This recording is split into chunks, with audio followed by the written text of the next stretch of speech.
Hey, Prolific community. Welcome back to the Prolific Hub podcast, a digital archive of all things life and the pursuit of creative entrepreneurship. I'm your host, Aaliyah Cheyenne. This podcast celebrates all of the change makers, way makers, and world builders who are charting their own paths and inspiring others to do the same. We highlight creatives, solopreneurs, entrepreneurs, and also discuss everyday life topics. If you've already rated and written a review for the podcast, thank you. If you haven't had a chance to just yet, it's never too late. Reviews help tremendously in the podcasting world, so I appreciate you taking the time to leave one. The best way to discover new podcasts is by word of mouth, so keep sharing the Prolific Hub podcast with your tribe. Be sure to follow the show on your favorite podcast platform and subscribe to our YouTube channel. If you'd like to show even more support, text the show, send in a voice note, or consider a monthly subscription. See the show notes below for more details. Thank you so much for tuning in. Now sit back, relax, and enjoy the episode. Hey friend, welcome back to the show. I hope you're doing well. Thank you so much for being here, for tuning into this episode, for continuing to listen and support the show, and for sharing it with your network. Thank you so much for leaving reviews, for rating the show. That's so exciting. And for everyone who's had a chance to subscribe to the YouTube channel, thank you so much. We're still very tiny, but we're growing. So if you haven't had a chance to subscribe yet, please head on over to YouTube and hit that subscribe button so that you can get the visuals for the podcast. Okay, so for today's episode, I wanted to talk on a theme that's kind of been coming up that I've seen in a couple places online. I saw a post recently that got me thinking about my why and knowing my why and remembering my why when it comes to the life that I'm trying to create, when it comes to my consulting work and the business that I am aiming to grow, and when it comes to my creative outlets and creative projects, from this podcast to other projects that are in the works. And I wanted to talk about that a little bit. So one of the posts I saw, and I'll link it in the show notes, centered around this idea of dissatisfaction and how that correlates with businesses. So specifically, the post said, the answer to the dissatisfaction in your life isn't always, quote, unquote, starting a business. And that got me thinking. I think on the one hand, that's absolutely true. And that's well-intended advice. And I think in many circumstances, that actually really does apply to a lot of people. The other side of that I also think about is how dissatisfaction can oftentimes spark daydreaming or dreaming or creativity in other realms. So sometimes out of dissatisfaction, we dream up new worlds for ourselves and new lives for ourselves. And sometimes the only way to achieve that or get there is by pursuing your dream, what you're interested in, and what you want to do to create the kind of life that you want. We're living in an era now where the job market is very tough. People are not necessarily always getting paid what they deserve. People are not getting paid what it takes to live, especially in high cost cities. But there are a lot of people in more rural areas who are also struggling and experiencing poverty in the same way that many people in high cost cities who can't make ends meet are also struggling. Like the dollar's not going as far as it used to for a lot of people. Everything's more expensive. The costs are continuing to rise. And I personally think and agree with all of the folks who recognize that this is largely driven by greed and the desire for greedy people to earn more profit while the rest of us struggle. But that's a conversation for another day. I think when you reach a level of dissatisfaction and burnout with the way that you have been doing things, sometimes the only thing you can do is really think about a way to move beyond that and the steps that you can take to create the life that you desire. And for some people, that means pouring into a creative outlet or a business idea or a new project that might allow them the ability to reclaim more of their time and the ability to not feel so sucked dry by other external circumstances or maybe a work environment that's not supporting them in the many ways that they need to be supported. So when I saw that quote, it got me thinking about my why and maybe the whys for many other people as well. Sometimes in maybe our traditional roles, like depending on what that role is, it might demand so much of our time and our energy that we don't have a lot of time or energy left to pour into ourselves, to pour into our families, to spend time with them, to do the things that we want to do, to see the parts of the world that we want to see. We might not have that flexibility. And for a lot of people, creating their own work structure that feels more in alignment allows them greater opportunity to have that flexibility and to have that control over their time and to feel accountable just to themselves. Like they have some sense of autonomy that in a lot of cases, like outside of doing that, they don't feel that they have. And I think that's true for many people, maybe not all people. I know it's true for me as well. And I think that's something to consider and to think about.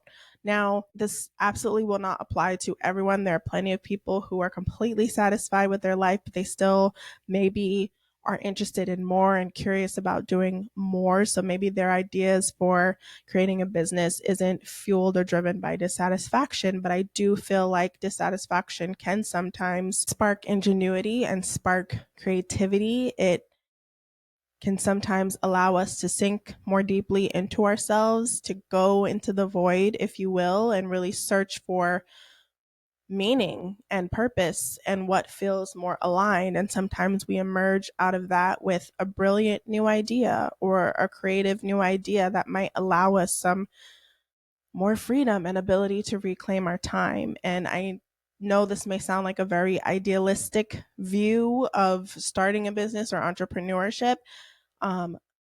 We know, we know from maybe what we've heard in other episodes of this show or other shows or from the entrepreneurs you know in your life, if you are one yourself, you know that it's not all just glorified. There is so much grind that goes into getting your business, your idea, your vision off the ground. And it takes time to get to a place where maybe that sort of freedom and flexibility feels more possible. It's not always immediate. And sometimes the internet can make it seem and feel like it is immediate. It's something that happens right away, but we know that that's not true. However, for some folks, there's a huge difference between grinding yourself to the ground for someone else or another business and not feeling like you're getting much in return, especially if what you're earning is still not helping you to make ends meet and do what you need to do. Like some people would rather redirect that energy into their own thing and give themselves a shot and like bet on themselves to try something new. And I don't think there's anything wrong with that. I think wanting to take the entrepreneurial journey is definitely not for the faint of heart. And it helps to have an excellent support system in place because there are highs and there are lows. Like it ebbs and it flows for sure. And I think it's very easy to jump into it with excitement until reality hits, until bills hit, until maybe you're taking on business debt to be able to make that vision possible, like whether you're using business credit to build your vision or business loans, both of which ultimately need to be paid back, things like that. So it's not for the faint of heart. However, sometimes I do believe that dissatisfaction can sometimes fuel a vision that we may not have had before, or maybe something we've thought about that we've decided we want to just pour into and give it a shot and give it a chance and see what happens. So I saw that post and it made me think. It made me think a lot about my why and maybe the why for other people as well. And trusting yourself to know the difference, like trusting your intuition and trusting that it won't lead you astray. And that if you're being called to do something, however it comes, like if you're being called to do it, like that vision is placed on your heart for a reason. And perhaps, there may be a season in your life where you're inspired to really try to achieve all that you're envisioning for yourself and all that you want to achieve. And if dissatisfaction is the thing that potentially fuels that, then, so be it.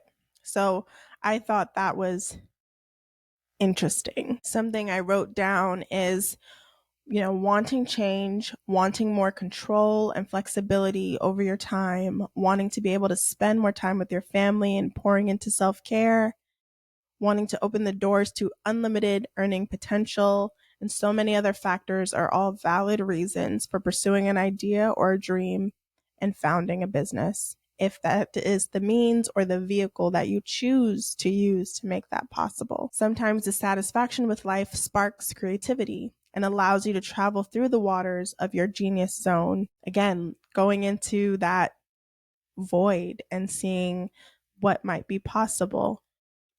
Giving yourself an opportunity to explore those ideas and see what you would like to create. And sometimes that's not always an entire business. Sometimes that's just a creative outlet or a new hobby, but it's up to you to determine what that looks like for you, how it makes you feel, whether or not it lights you up, whether or not it feels like work. Is it something that you want to keep in a certain lane? Is it something that you want to share with others? Is it something that can be a resource to other people, but more importantly, a resource to you, something that can support you and the livelihood that you imagine for yourself? These are all important questions to consider. I saw another post recently by the incredible and the incomparable Lavon Briggs, aka Pastor Bay, who we've had the opportunity to have on the show in the past. And I will link that episode in the show notes in case you haven't had a chance to hear it and you want to go back and listen to it. Maybe you heard it before and you loved it and you want to listen to it again. There's nothing wrong with that. But Lavon actually stitched a video with another young woman who was talking about the fact that so many Black women are going back to school and getting degrees. Like, why are we doing that? What is it about that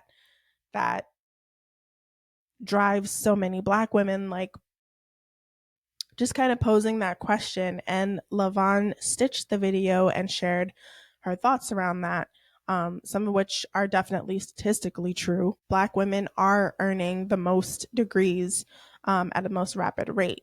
And we're seeing more and more Black women coming up in earning their degrees in areas like STEM and other areas.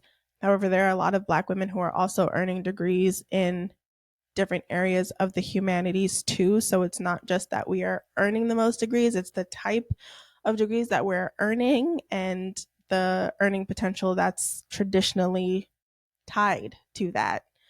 So that's one thing. She also mentions the fact that we are the fastest growing number of entrepreneurs, and she talks a bit about that. And one other thought I had around that too is because there are so many job environments, professional environments, corporate environments, nonprofit environments, all these environments that a lot of times Black women may often feel unseen, undervalued. They don't feel like they can show up as their full selves, othered, not really connected to the rest of the team. Oftentimes facing a boatload of microaggressions, so many things where these environments just don't feel supportive or conducive to what we want to do or how we want to feel. And sometimes that type of dissatisfaction can lead you to want to create your own space where you feel safe to exist and where you feel like you also are making it safe for others to exist too. And I think that's also something that's very interesting. There are a number of things that she talks about in this video, and I'll link it in the show notes so that you can go and listen to it for yourself. But she also talks a lot about community and how, due to the society we live in, how things have changed over time due to colonial power, due to capitalism, a number of things. We've become so hyper individualistic that our sense of community and our sense of village is not what it used to be way back when. Not saying that we don't have it. There are plenty of us who do have it, but in many ways, we've lost that sense of community and that sense of village. We've become so hyper individualistic. So it's not always easy to move and find spaces where we can find those degrees of support or supportive networks. So we envision creating the thing ourselves. And a lot of that, as Lavon expresses in the video, is driven by disconnection, where a lot of us may be feeling largely disconnected. And I think it's absolutely worth it to listen to the video in full, process it, make your own assumptions. But that final thought at the end of the video really sent me for a loop, because I was like, oh, this is a perspective I hadn't thought about before. And if part of the reason why we are earning the degrees and, starting the businesses is because, on the one hand, also, especially like high achieving Black women, people pleasing Black women who have been used to getting validation from family, friends, or other through achievement, it's kind of been ingrained in us. We've kind of been conditioned to continue to achieve because we're not always necessarily feeling fed in other ways. So we're pouring into these avenues to feel fed, to feel validated, because that's what we've been conditioned to do.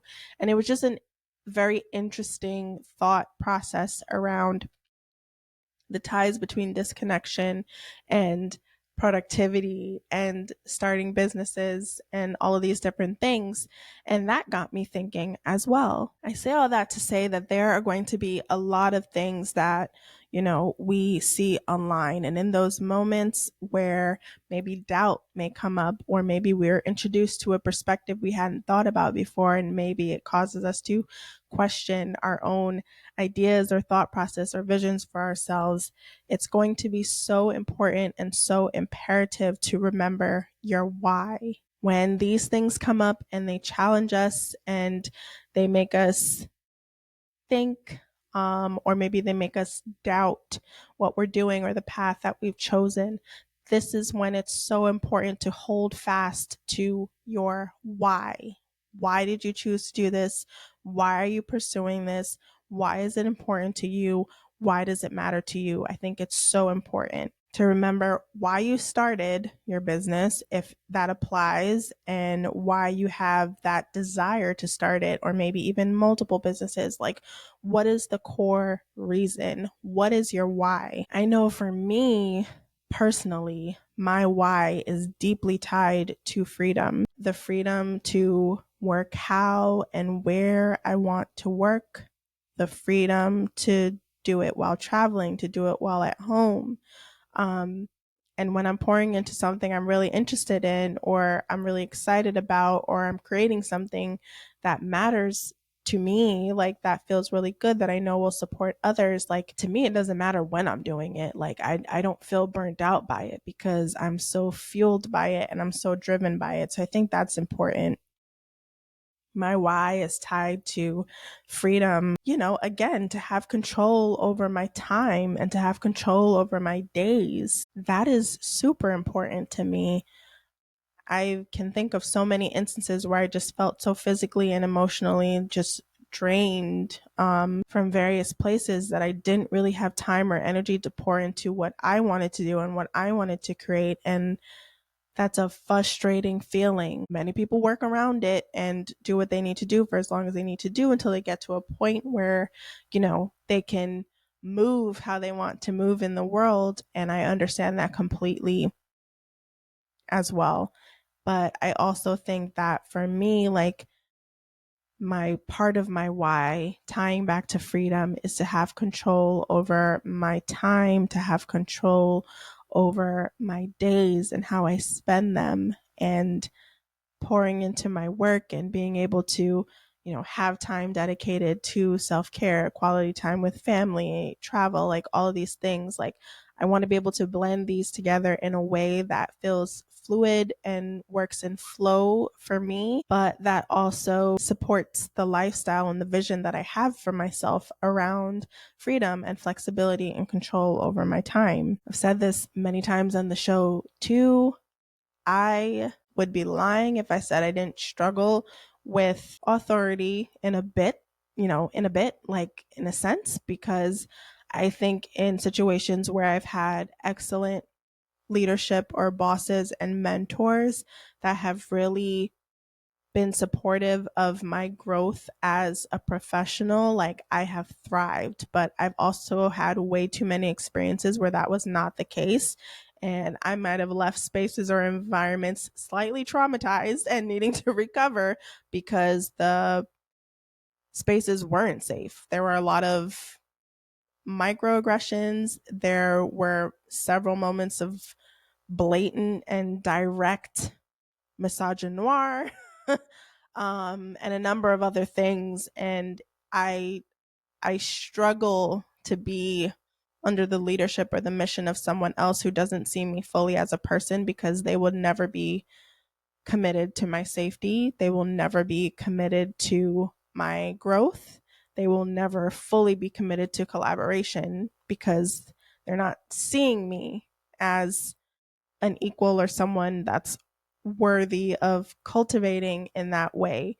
And in those situations, it has been really harmful.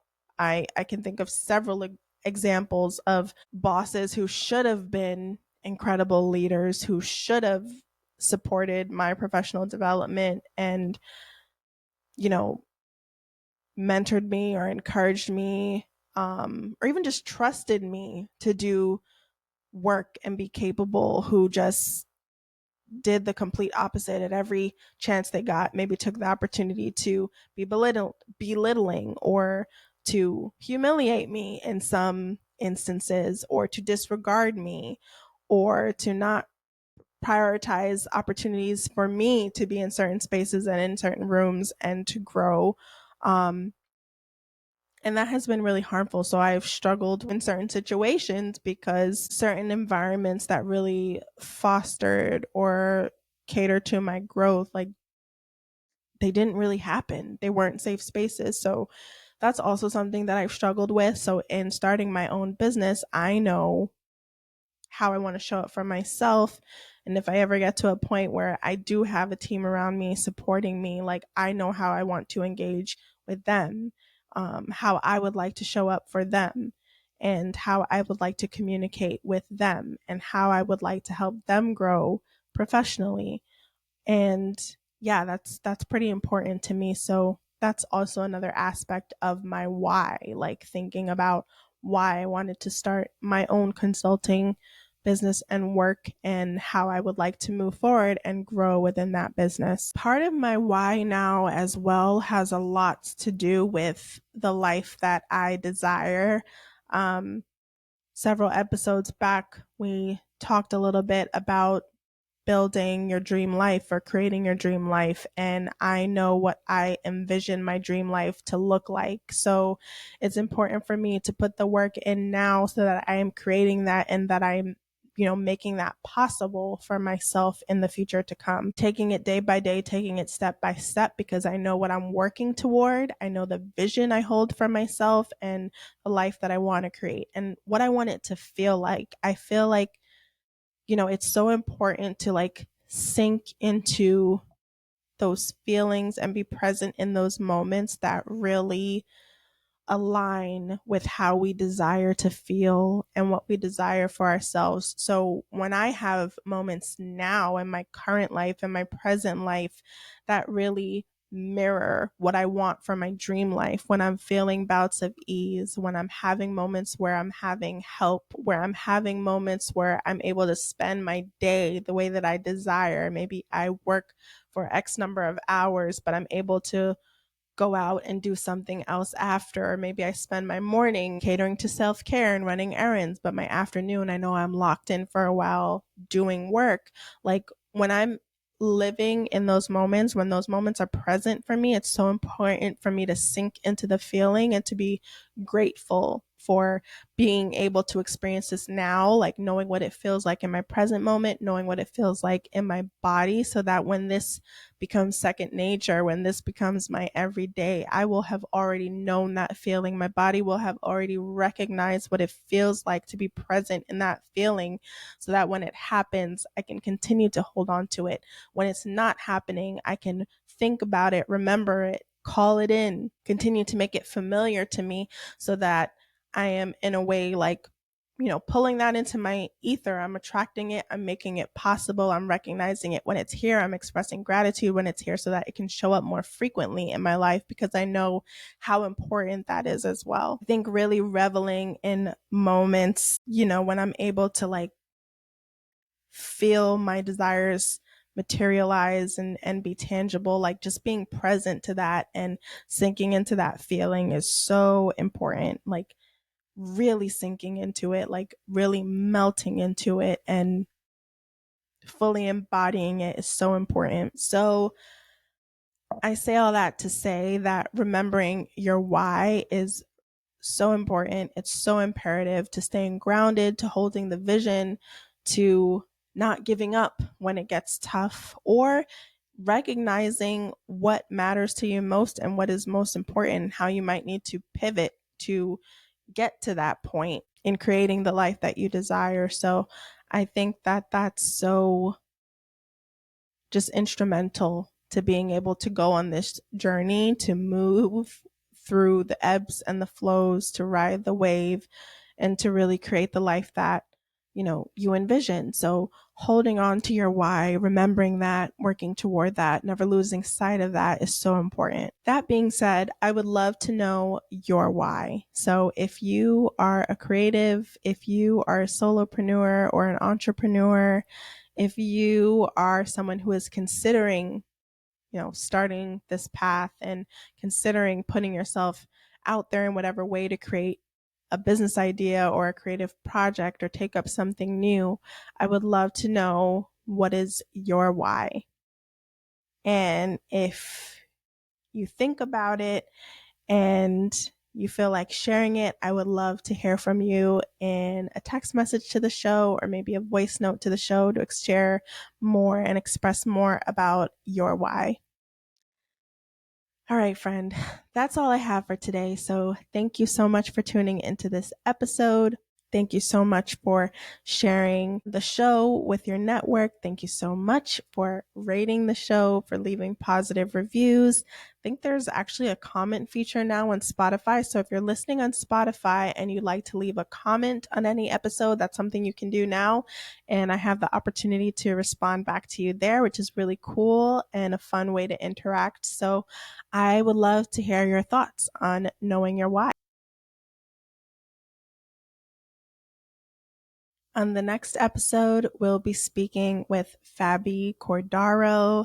Fabi provides alternative and holistic health services, and I'm very excited to speak with her to talk more about embracing your full potential, listening to your intuition, being a healer, and what does that mean. So I'm excited to discuss her creative and entrepreneurial path and also how that relates to others. You may remember from a past episode about utilizing astrology in your personal life and in your business. There was a segment toward the end about human design, and that was from the conversation with Fabi. So I'm very excited to, get into our full talk, and yeah, it's going to be a good episode. So I will see you next week, friend. Thank you so much for tuning in. Have a good week. Bye. Hey friend, if you made it this far, you're a rock star. Thank you so much for tuning in to this episode. The Prolific Hub podcast is hosted and produced by me, Aaliyah Cheyenne. If this episode resonated with you, please leave a 5-star rating and positive written review. Reviews help tremendously in the podcasting world, so I appreciate you taking the time to leave one. Be sure to share this episode with a friend and follow the show wherever you get your podcasts. Follow the Prolific Hub Pod on your favorite social media platforms to stay connected. Consider supporting the show with a monthly subscription or send us your thoughts on this episode via text or voice note. Find all of the juicy details in the show notes below. Catch you on the next episode.